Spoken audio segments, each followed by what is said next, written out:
people are naturally good at finding the gist of a written piece.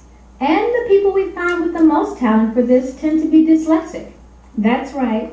If you're like me and 10% of the population thought to have this disorder, congratulations. You are naturally equipped to quickly get the gist of written works. Merriam-Webster defines gist as the main point or part. It's the essence. It's what the author spent all that time and all those words trying to deliver to you. Being able to get the gist allows you to read more efficiently and more effectively. It allows you to read with purpose. Most people read by looking at every word, every sentence, every paragraph as its own independent piece. This is the equivalent of listening to an orchestra play and trying to isolate every note of each instrument independent of one another. Not only is this a very inefficient way to listen to music, it also misses the point of what the composer and the conductor are trying to deliver to you. They wanted you to get the gist, the moment, the mood, the message of the music. Such is the case in reading. If you concentrate too heavily on each piece in isolation, you can easily miss the message the author was trying to portray. Getting the gist guides you through the process of reading. It allows you to put together the pieces of the puzzle the author is weaving for you. It allows you to stay with the author for the entire piece, eliminating the need to go back and reread information.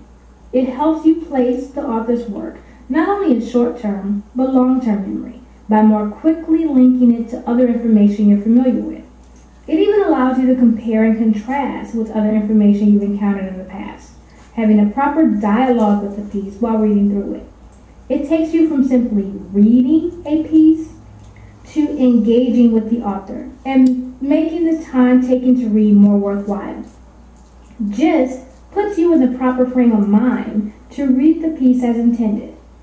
Have you ever had a conversation with someone simply to look up and think, what the heck are you talking about?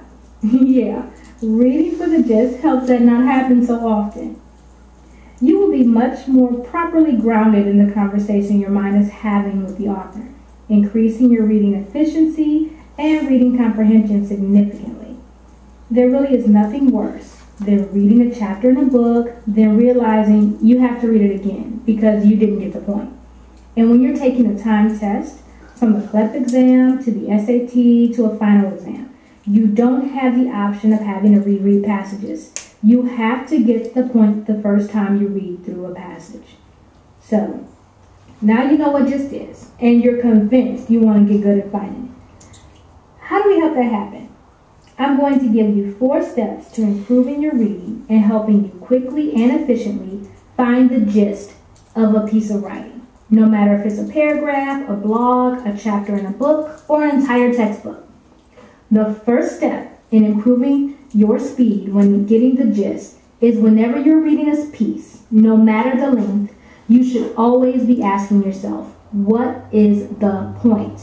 What is the author trying to say? Is the author's message making sense?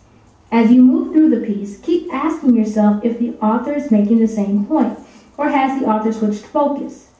This point should lead you to the thesis statement of the writing. If the thesis is not explicit, try to figure out how you would define it yourself. The second step is foreshadowing, where you try to guess where the author is going with the piece. Once you think you have the gist, think about what's the next thing the author would do to prove their point. Now, you don't have to be right. This isn't about being able to always know exactly what somebody's going to say next. The purpose of this is to allow you to think while you're reading through the piece and think about a natural flow for information. If the author goes a different way, that's fine. Go with them, but go back to asking yourself, what are they trying to say? A third step in training yourself to understand the gist of a piece is to imagine how you would explain the piece to others who haven't read it for themselves. How would you describe the piece if you had half the space the author took in the original writing? Now, how would you describe it using a third of the space? Next, go for a quarter of the space. Your next challenge is to describe the piece in 4 sentences.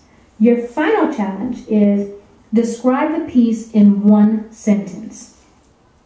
The fourth and final step in the process is critique and evaluation. As you look at what the author seemed to be trying to say, were they successful in saying it? How could they have been more clear in their point? Were they concise enough, or did they actually need more depth? How did the gist match their thesis statement, if they had one? The better you get at figuring out the gist of the writing of others, the better you will become in your own writing. Getting better at figuring out the gist will also improve your reading speed and reading comprehension. This is a skill that will help you in fields beyond English composition and assist you in reading information from a variety of sources. Since the more you practice, the better you get, challenge yourself. The best area of challenge is to read works you are unfamiliar with or are very new to you. You can properly find the gist in pieces that you haven't encountered before. That can be confirmed by reading abstracts and publisher notes. Congratulations, you're getting it.